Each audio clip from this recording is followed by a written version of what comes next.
that was not water vapor and it wasn't organic methane.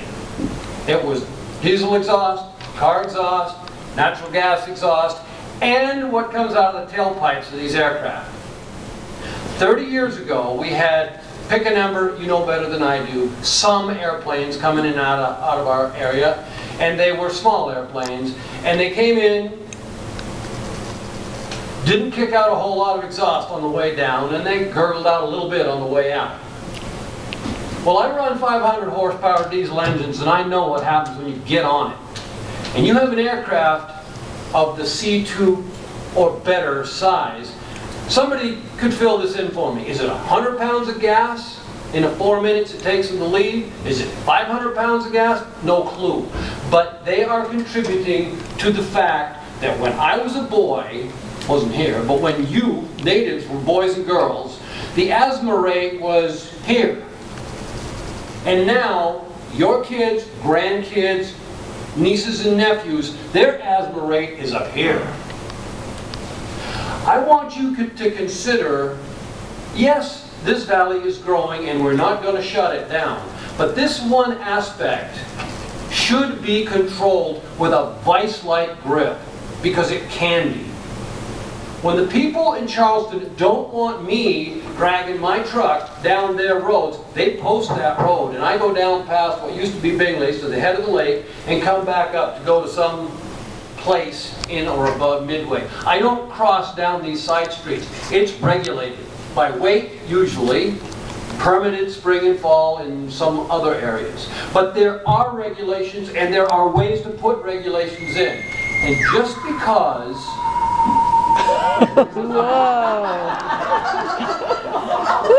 No indication of your speech for the time. Just finish your thought. Oh, there must be ways for the communities that are affected. And frankly, sorry, Park City doesn't breathe the exhaust out of here. Current Creek doesn't breathe the exhaust at Pool in our valley. We do. And it's not just Heber City. And as much as I empathize for Daniels and Charleston, it's also everybody else in this big bowl, which includes Wallsburg. They get kind of scummy air occasionally. It's interesting how 3 minutes goes fast. Huh? It goes fast. Thank you.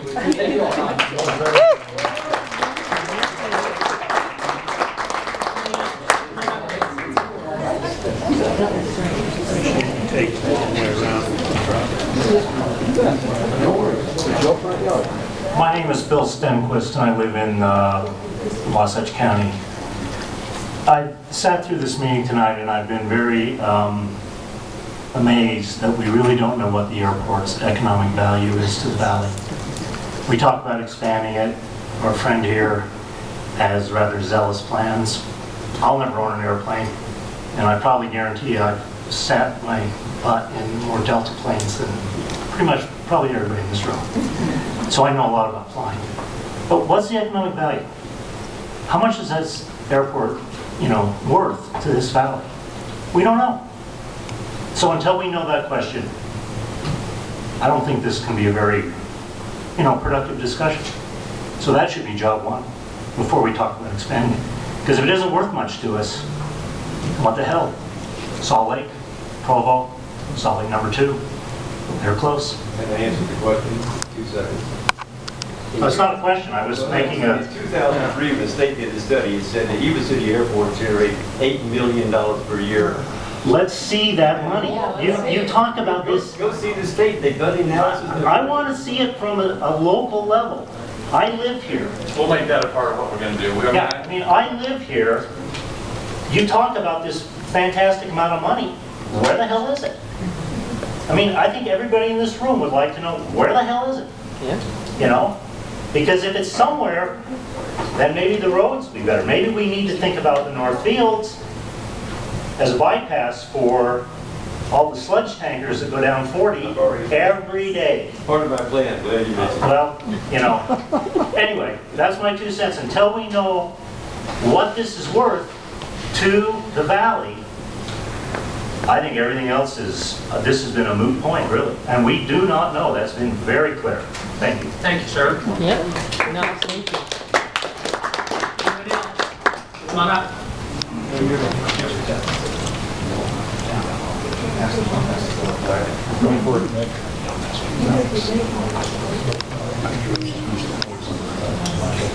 name is Nick Lopez. I'm a Heber City resident. I'm also a firefighter for 22 years at Salt Lake City Fire Department. My concerns are, and questions to the board and to some of the people that spoke here tonight, has the city or the county addressed the potential of an air accident in the Heber Valley? I was looking through some FAA stuff before I came here, and when I was sitting here listening to some of the requirements that Ron was talking about, I don't know what the requirements are for a B2 or C2 airport as fire related, but I do know that eventually, with that amount of aircraft coming in here, we have a potential for an accident to take place, either on the approach or the takeoff. We right now in Heber with Wasatch County Fire do not have the ability, the training, or the apparatus to fight a aircraft fire. Not a crash. We don't have the watercraft to make if one of them ditches in the lake. And then none of the firefighters up here that I know of have gone to any ARF facility training. I know that there's few that have ARF. There are some. Okay. That have completed the course and have gotten things. But we don't have any ARF apparatus. Now, has the FAA, have we approached the FAA and asked for an ARF apparatus? Have we put in our plan with the Wasatch County Fire Department to build an airport? And has Heber City offered any property at the airport to put that fire station there? A manned fire station, manned 24/7. Those are my concerns. It is a big concern because the fire apparatus that they have now have a 1,500-gallon pump. That means you've got limited amount of foam, and it's not the foam that you're going to be able to put an aircraft fire out. Am I correct? Kind of. We just don't have the apparatus up here, and I don't think we have the manpower, but we definitely don't have the station. So I think before they build anything going on out there, and with the increase of the aircraft that are coming in here, they need to address the safety issue there. Let me ask you a question then, and I appreciate your information. Are we closer or better prepared at the B2 level than the C2 level? Well, not the current. Even at a B2, we got 588 aircraft coming in. So, no, I don't think we're protected. Okay. Nick, informationally, that's part of what I'm going to find out. We've talked to the fire board about this, and they've addressed it at various levels, but never intimately with the airport operation. So I think that would be part of the airport operation and the fixed wing operator, fixed base. And I know there's a cost to the fire apparatus and to the fire station, but they could build a joint station. I think between the city and the county, they come up with money to build a joint station. They can not only respond on the airport property, but could also respond. Hey!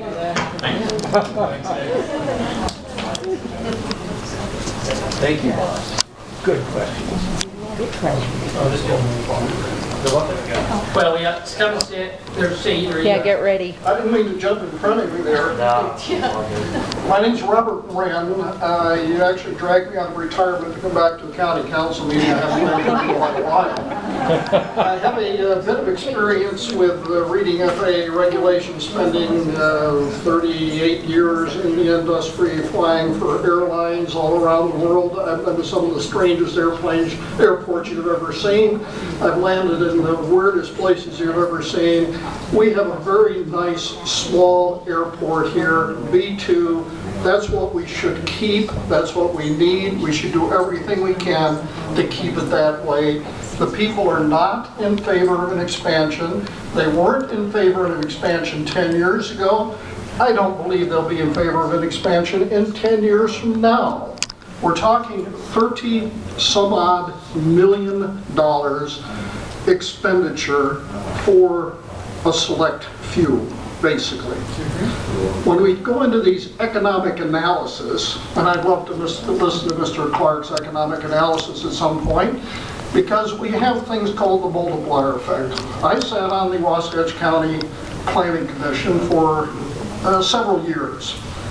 Every time we come up with, oh, we have this positive revenue we're going to get out of this development. Oh, where did you get the numbers? Well, we made them up out of whole cloth, basically, is what it comes to. And all of our homes are going to be secondary homes. There's not going to be any schools that have to be built. There's not going to be an airport that has to be expanded. All these rich people on the hill, don't worry about them. They'll just pay taxes. Your taxes will never go up just because we're growing.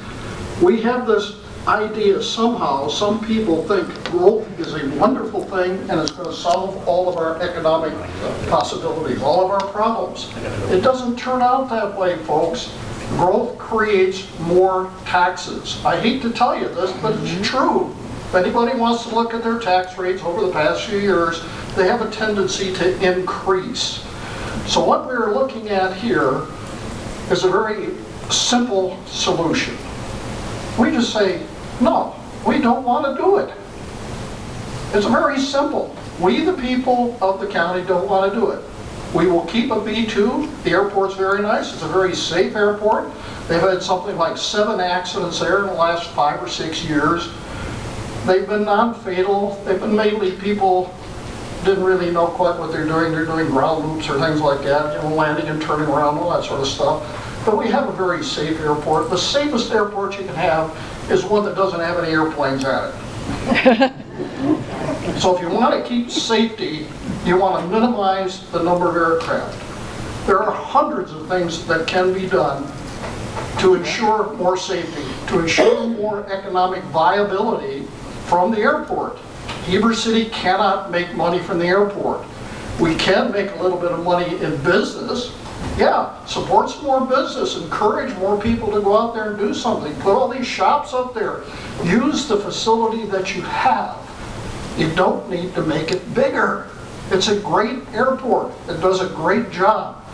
But you got to do your economic analysis. We spent over $7 million in this airport in the last 6 or 7 years, something in that area. That's a lot of money. What's 5% of $7 million? That's what Heber City had to invest with this $7 million.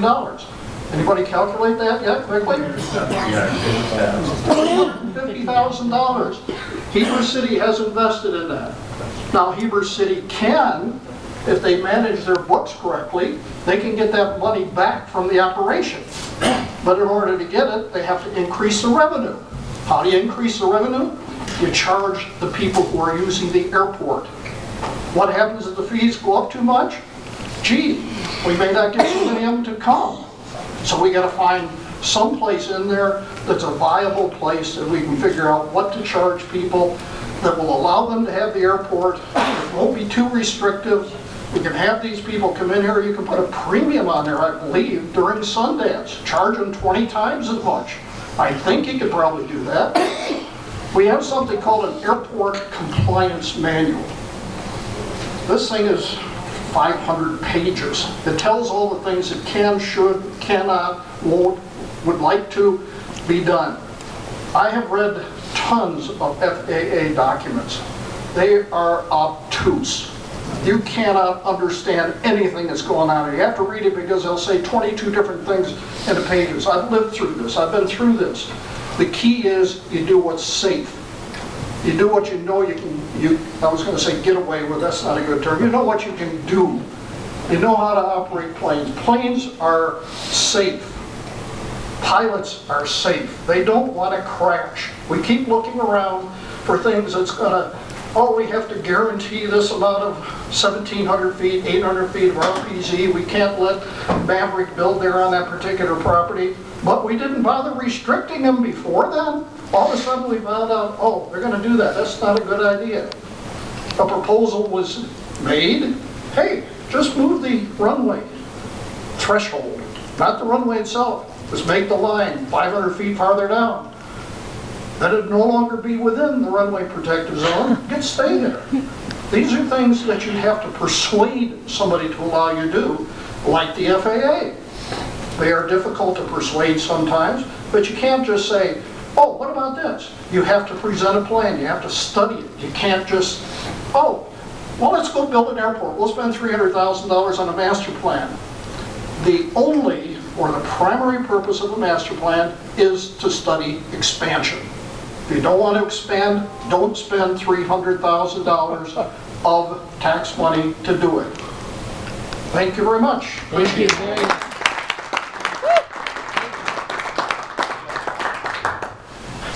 Hi, my name's Ober, and I grew up like a lot of kids wanting to learn how to fly.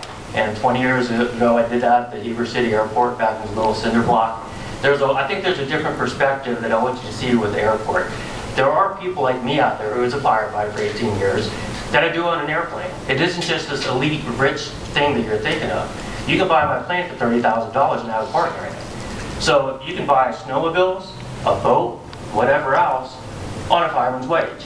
And I want this airport to be what I always joked it would be, a place I could just come out and freely fly and enjoy that peace and that serenity.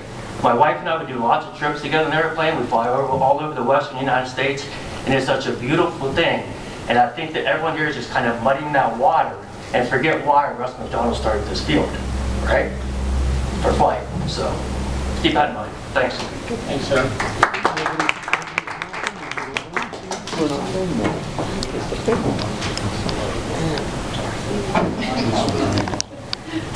Show and tell.